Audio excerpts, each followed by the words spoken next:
দক্ষিণা সেবা দিয়েছেন, সামর্থ্য অনুযায়ী দক্ষিণা দিন, আপনার যাই সামর্থ্য। দক্ষিণার জন্য হরিশ্চন্দ্র রাজা চণ্ডালের কার্য নিয়েছিলেন, দক্ষিণার টাকা জোগাড় করতে পারেন নাই। জানেন তো নিশ্চয়ই আপনারা সেই লীলা। তার স্ত্রী শৈব্যা ব্রাহ্মণের গৃহের পরিচারিকা হলেন পতির ধর্ম রক্ষা করার জন্য। তুমি দক্ষিণা দিতে ব্যর্থ হয়ে গেছো দেবী, যজ্ঞ সম্পূর্ণ হলো না, আমি চলে যাই, নতুবা কৃষ্ণকে আমি নিয়ে যাই। তখন সত্যভামার চোখ বেয়ে জল ঝরতে শুরু করলো। এবার সত্যভামার চিত্তটা গলে গেল। তখন তিনি বললেন, দেবর্ষি, আমি বড় কাঙ্গালিনী। নারদ বললেন মনে মনে, একটু আগে তুমি বললে দ্বারকার পাট রানী, আর এখন তুমি বলছো কাঙ্গালিনী। সঠিক পথে এসেছো দেবী। এই জগতে নিজেকে যে কাঙ্গালিনী ভেবে আমার কোনো কিছু নাই, এই ভাব নিয়ে যে সমর্পিত হয় তারই কেবল কৃপা লাভ হয়। আমার কোনো কিছু নাই প্রভু, সকল কিছুই তোমার।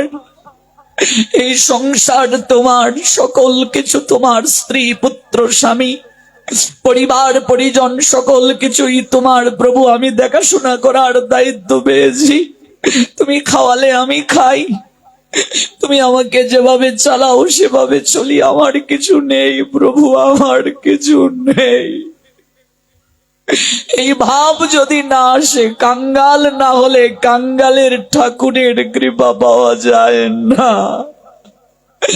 এই জগৎ সংসারে আমরা সকল কিছুই যে প্রভুর, এটা এখনো মানতে পারি নাই। এটি মানতে পারিনি গো, এটি মানতে পারিনি। তুমি সকল কিছু যখন প্রভুর জ্ঞান করবে, প্রভুকে যখন সব সঁপে দেবে, তখন তোমার আর কোনো চিন্তা রইল না, তোমার আর কোনো ভয় রইল না। রাত্রিবেলা ঘুমানোর আগে সকল কিছুই তো প্রভুর, প্রভুই দেখবেন, তোমার আর কিসের চিন্তা, তুমি একেবারে শান্তিতে ঘুমাও। কিন্তু পেরেছি কি বাবা, পেরেছি এই আপন করে নিতে, এই ভাবটাকে হৃদয়ে আনতে পেরেছি যে সকল কিছুই তোমার প্রভু। এমনকি আমিও তোমার চরণের দাসানুদাস, আমিও তোমার শ্রীচরণের দাসানুদাস প্রভু। তুমি তো ঠাকুর, তোমারই কুকুর বলিয়া জানো মোরে। আমার কোনো কিছু নেই, আমি তো যা পেয়েছি এখান থেকে পেয়েছি প্রভু। সকল কিছুই তো তোমার, তোমার জিনিস, তোমায় দিতে মতি যেন আমার মনে থাকে। আমার মন আমার প্রাণ যেন তোমাকে কিছু দিতে গিয়ে কৃপণতা না করে, তোমার সেবায় যেন কৃপণ ভাব না আসে। আমি তোমার জিনিস তোমায় দেব, কেন আমার মনে কৃপণতা থাকবে প্রভু? সকল কিছুই তো তোমার, তোমার ধন তোমাকে আমি দেব। এই মন এই প্রাণ তুমি সকল কিছু তোমার তরে সাজিয়ে নাও। আহা কি অনুভব গো! আমি কাঙ্গালিনী দেবর্ষি, আমি কাঙ্গালিনী। দ্বারকার ধনরত্ন ঐশ্বর্য যদি আমার প্রাণনাথের সমান না হয়, এমন কি দিলে আমি কৃষ্ণ হারা কোনদিন হব না দেবর্ষি। কৃষ্ণের সম জগতে এমন কি আছে, এমন কি দিলে কৃষ্ণের সম হবে? আমি বড় কাঙ্গালিনী, আমি কৃষ্ণ হারা হয়ে থাকতে পারবো না। হে দেবর্ষি, আমার অহংকার ছিল হৃদয়ে মাঝে, আমি দ্বারকার মহারানী, ধন রত্ন ঐশ্বর্যের অভাব নেই। কিন্তু আজ তো প্রমাণ হয়ে গেল আমার কোনো কিছু দ্বারা কৃষ্ণের সম আমি করতে পারিনি। এবার আপনি কৃপা করে বলুন, এমন কি দিলে আমি কোনোদিন কৃষ্ণ হারা হব না, কৃষ্ণ আমার রহিবে? কি দিলে সমান হবে দেবর্ষি? গোবিন্দ মনে মনে ভাবলেন, সত্যভামা, শুধু তোমার হৃদয়ের অহংকার গেল তা নয়, এই লীলা দর্শন করে শ্রবণ করে জগৎ জীবেরও হৃদয়ে থেকে অহংকার যাবে। ওরাও কখনো অহংকার করবে না। মনে মনে বলছেন আমার গোবিন্দ, সত্যভামা এবার আমি লীলা করছি জগৎকে জানানোর জন্য। উদ্ধবকে তখন ইশারা দিয়ে বললেন, উদ্ধব তুমি যাও, এই যজ্ঞে গিয়ে তুমি আবির্ভূত হও। উদ্ধবকে শ্রেষ্ঠ পণ্ডিত, দেবতার গুরু বৃহস্পতির শিষ্য হলেন উদ্ধব। ওই উদ্ধবকেই সংবাদ দিয়ে বৃন্দাবনে পাঠিয়েছিলেন আমার গোবিন্দ। উদ্ধব গিয়ে তখন বলছেন, সত্যভামাকে, দেবী আপনি ক্রন্দন করবেন না, চোখের জল মুছুন, আপনি আর কাঁদবেন না, আপনি একটি তুলসী পত্র কেবল নিয়ে আসুন। একটি তুলসী পত্র এনে তার মাঝে কৃষ্ণ মন্ত্র পুত করলেন। কৃষ্ণ কৃষ্ণ বলে ওই তুলসী পত্রটাকে কৃষ্ণ প্রেম দ্বারা, নয়নের জল দ্বারা মাখিয়ে দিলেন উদ্ধব। আহা, তুলসী পত্র হাতে নিয়ে কৃষ্ণ কৃষ্ণ কৃষ্ণ যখন বলছেন, উদ্ধবের চোখ বেয়ে ঝরঝর করে জল ঝরছে। কৃষ্ণ নাম অঙ্কিত করে তুলসী পত্রকে পাল্লার একদিকে রাখলেন আর একদিকে গোবিন্দকে বসালেন। সঙ্গে সঙ্গে তুলসী আর কৃষ্ণ নামের পাল্লা ভারী হয়ে গেল। কৃষ্ণ যেদিকে বসলেন সেদিকে হালকা হয়ে গেল। দ্বারকাবাসী অবাক বিস্ময়ে দেখলো, কৃষ্ণ থেকেও কৃষ্ণ নামের শক্তি বেশি, তুলসীর শক্তি বেশি, নয়নের জলের শক্তি বেশি। কলিহত জীব যদি এই তিনকে হৃদয়ে ধারণ করতে পারে, তার কৃষ্ণ প্রেম লাভ হয়ে যাবে। কৃষ্ণ তার কাছে নিজেকে বিক্রি করে দেবেন। এক হলো কৃষ্ণ নাম যদি কলিহত জীব গ্রহণ করতে পারে মনে প্রাণে, আর তুলসী যদি গ্রহণ করতে পারে, আর আর কি, আর নয়নের জল যদি দিতে পারে, কেঁদে কেঁদে তার আর এই জগৎ সংসারে, এই দুঃখের কারাগারে কোনোদিন ফিরে আসতে হবে না। নয়নের জল আর তুলসীর এত মহিমা, কৃষ্ণ নামের এত মহিমা। কাজী এখনো যাদের জপমালা নাই, কৃপা করে আপনারা জপমালা গ্রহণ করুন। আপনি দুমালাই শুরু করুন। মা হরে কৃষ্ণ হরে কৃষ্ণ হরে হরে, হরে রাম রাম রাম হরে হরে শুরু করুন। 216 বার দেখবেন ধীরে ধীরে দুমালা থেকে আপনার 8 মালা যাবে, 16 মালা হবে। কিন্তু শুরু করুন। নামার নামে অভিন্ন, কৃষ্ণ নাম ব্যতীত কেউ উদ্ধার পাবে না কলিযুগে। আপনি যে কান থেকে, যে মত, যে পথ থেকে দীক্ষা নিন, তুলসীকে অমর্যাদা করে কেউ কোনোদিন কলিযুগে কৃষ্ণ প্রেম প্রাপ্ত হবে না। তুলসী ব্যতীত ভোগ হয় না, তুলসী ব্যতীত নিবেদন হয় না, তুলসী ব্যতীত প্রসাদ হয় না। শরীরে যদি তুলসী না থাকে, শরীরটাও ভগবানের সেবায় নিবেদন হয় না। শরীরে যদি তুলসী না থাকে, তোমার এই দেহটাও গোবিন্দ গ্রহণ করেন না, যজ্ঞে লাগবে না। এই জন্য মানুষ মারা গেলে চোখের মাঝে প্রথম তুলসী দেয়া হয়। কেন জানো? ওই যে অগ্নিতে দেহটা আহুতি দিয়ে ভগবানের কাছে অর্পণ করা হচ্ছে, অগ্নিতে যা দেবে প্রভু গ্রহণ করেন, তুলসী ছাড়া প্রভু গ্রহণ করবেন না। তুলসী মালা গলে থাকলে ছিঁড়বে না, ওই মালা সহ দিয়ে দেবে শ্মশানে।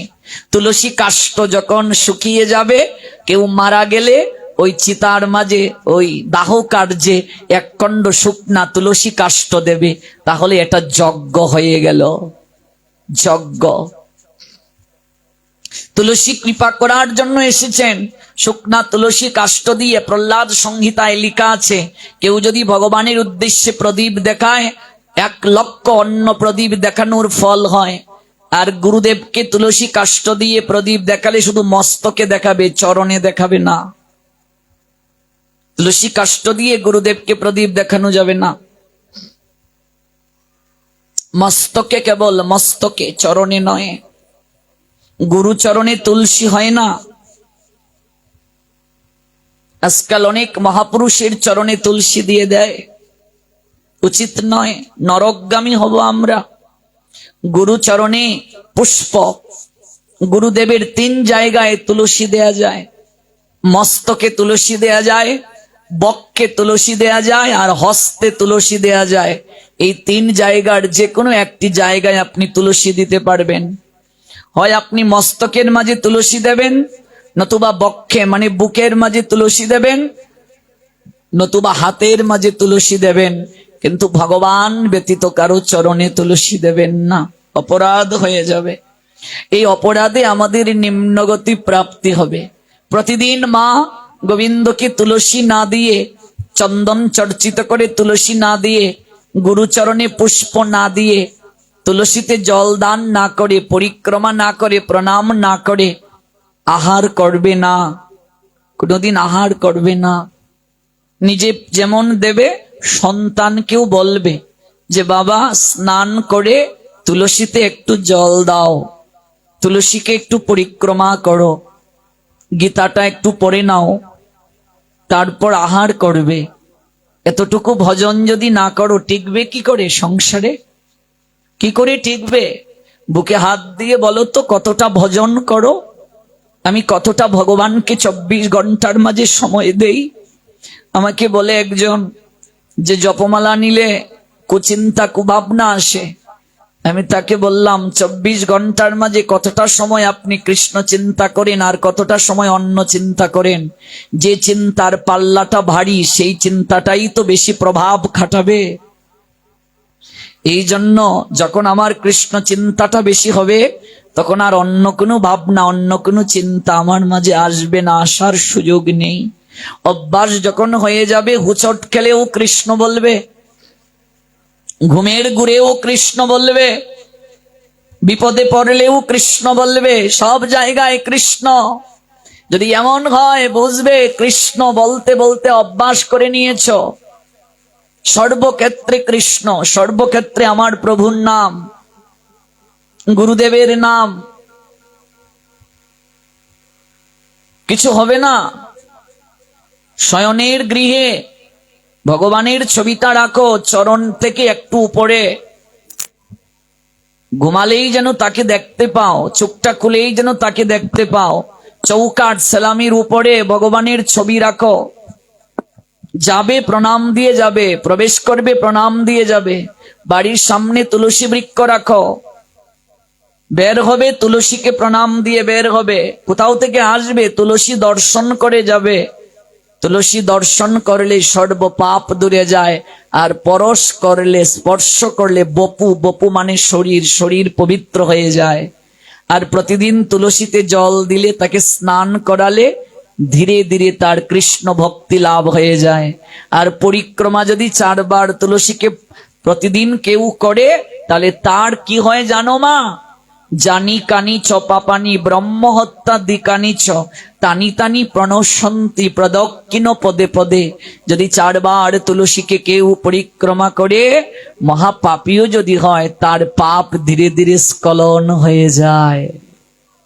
প্রতিদিন তুলসী পরিক্রমা করতে হবে। ওমা, এইতে হবে সন্ধ্যায় সকালে, পারবে না? নম নম তুলসী কৃষ্ণ প্রেবসী, রাধা কৃষ্ণ সেবা পাবো এই অভিলাষী। সুর নাই তাতে কি, প্রভু তোমাকে যেভাবে দিয়েছে সেভাবেই গাও, কিন্তু গাইতে হবে। প্রভু কি সব ভাষা বুঝেন না?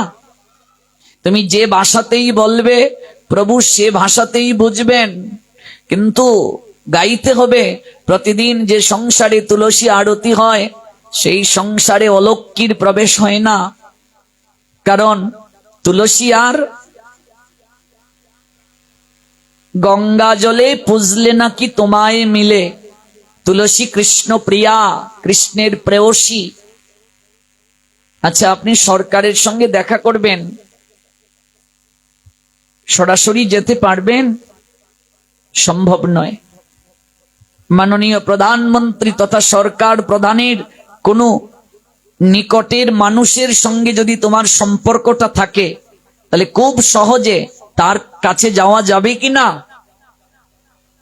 গোবিন্দের সঙ্গে, আমার রাধারানীর সঙ্গে সবচেয়ে নিকটের সম্পর্ক হলো তুলসীর।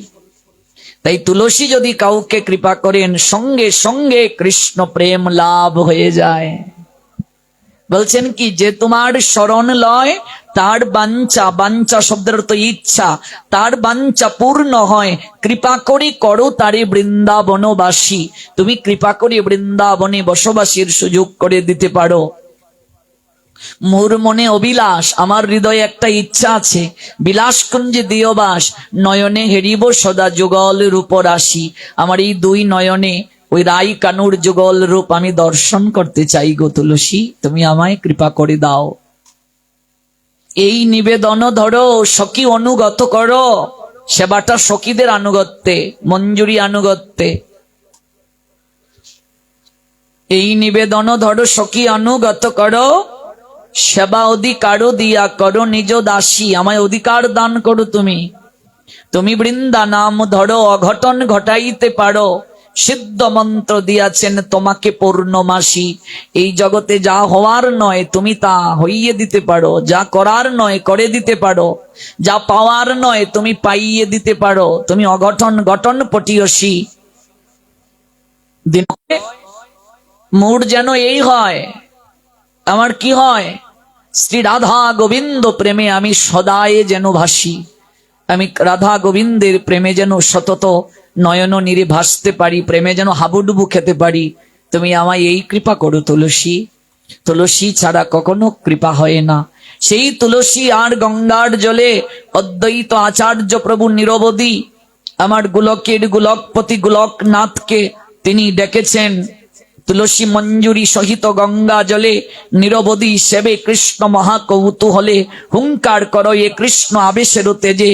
যে ধ্বনি ব্রহ্মাণ্ড বেদি বৈকুণ্ঠেতে বাজে, যে প্রেমের শুনিয়া হুঙ্কার শুনিয়া কৃষ্ণনাথ ভক্তি বসে আপনি সে হইলা সাক্ষাৎ। এই ব্রহ্মাণ্ড বেদ করে বৈকুণ্ঠ পর্যন্ত পৌঁছে গেল। তখন ওই স্বয়ং ভগবান আর স্থির থাকতে পারলেন না।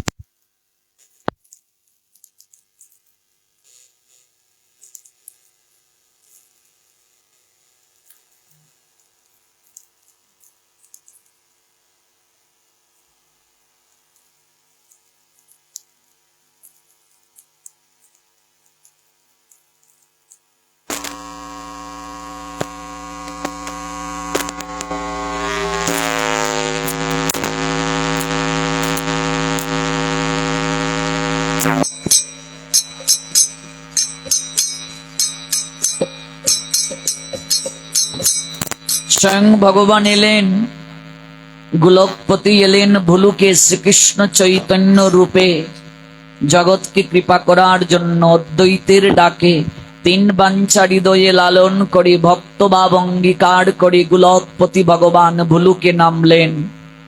শ্রীমতী রাধারানীর প্রেমের মহিমা উপলব্ধি করার জন্য, মাধুর্য আস্বাদন করার জন্য। এর মাঝে এমন কি সুখ আছে, এমন কি আনন্দ আছে, এই ভাবটাকে তিনি গ্রহণ করবেন, আস্বাদন করবেন। তিনি এলেন, আর তিনি আসার পূর্বে সকল আচার্য গণকে জগতের বুকে আনয়ন করা হলো। তন্মধ্যে এলেন মাধবেন্দ্রপুরী। সেই মাধবেন্দ্রপুরীর কথা আমরা গতকাল কিঞ্চিত আস্বাদন করেছিলাম, মনে আছে নিশ্চয়ই আপনাদের।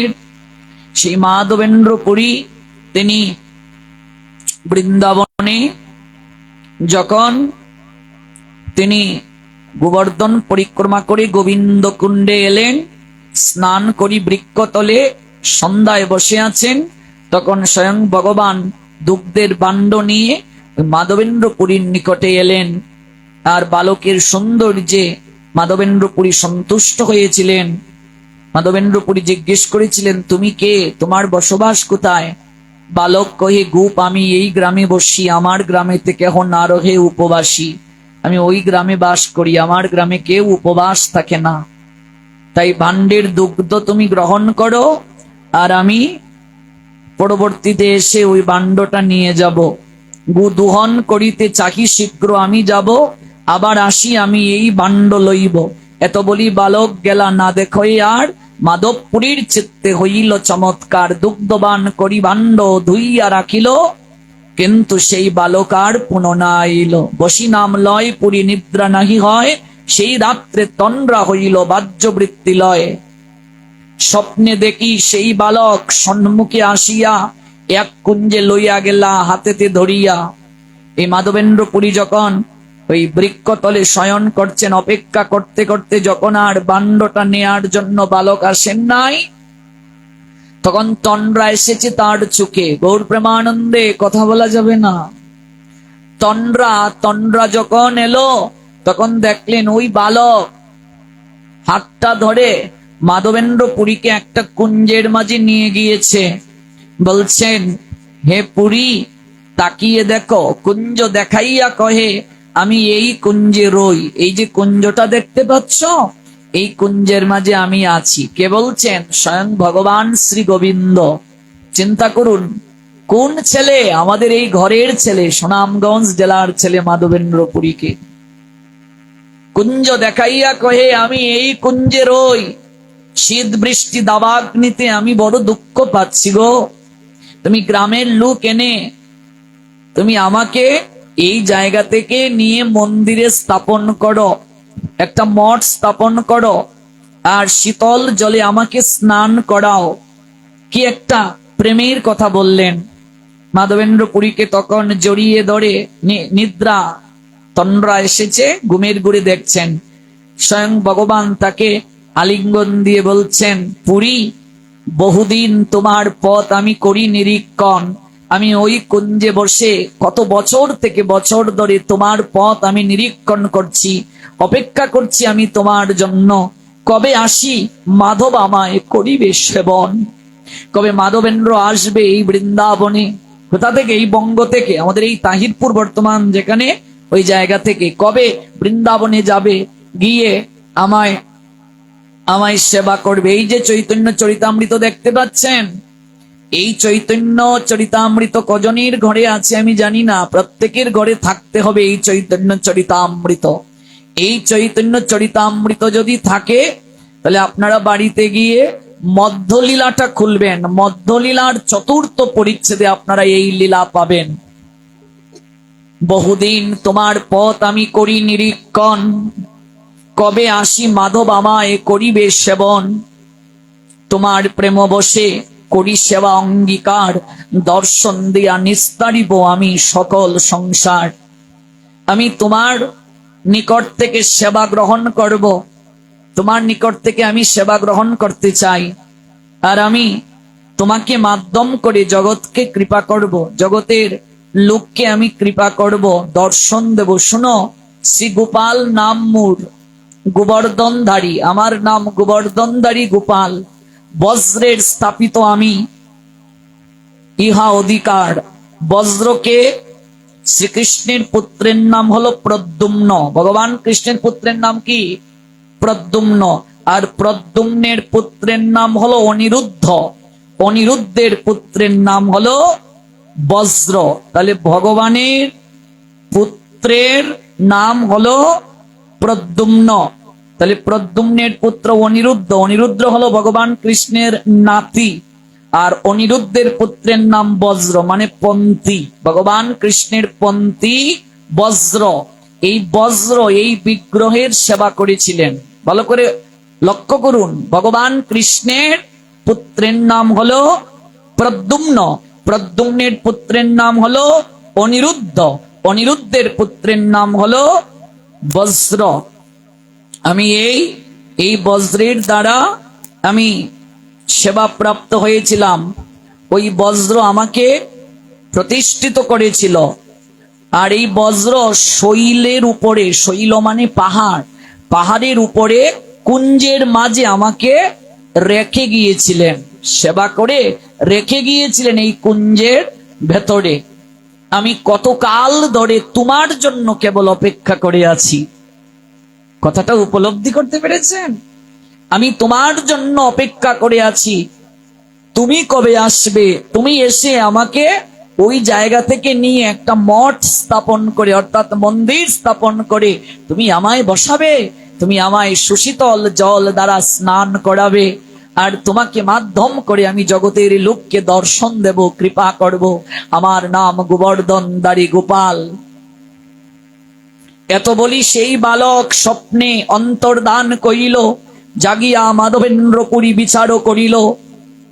কনেক রুদন করি মন কইল স্থির, কান্না করছেন, আহা প্রভু গো, প্রভু তুমি আমায় দর্শন দিলে প্রভু, কিন্তু আমি তোমায় চিনতে পারলাম না। কৃষ্ণকে দেখিনু মুই নারিনু চিনিতে। আমি কৃষ্ণ দেখলাম, একটা বালক এলো, আমার জন্য দুগ্ধের ভাণ্ড নিয়ে এলো, আমাকে আদর করে বলল, খাও তুমি এটি, ভিক্ষা করো না কেন? তুমি অযাচক বৃত্তি, এত কঠোর ব্রত কেন নিয়েছো? 3 দিন ধরে তুমি না খেয়ে আছো। আমাকে কত মধুর মধুর কথা বলল। আমি কৃষ্ণ দর্শন করলাম গো, কিন্তু আমি তাকে চিনতে পারলাম না। আমায়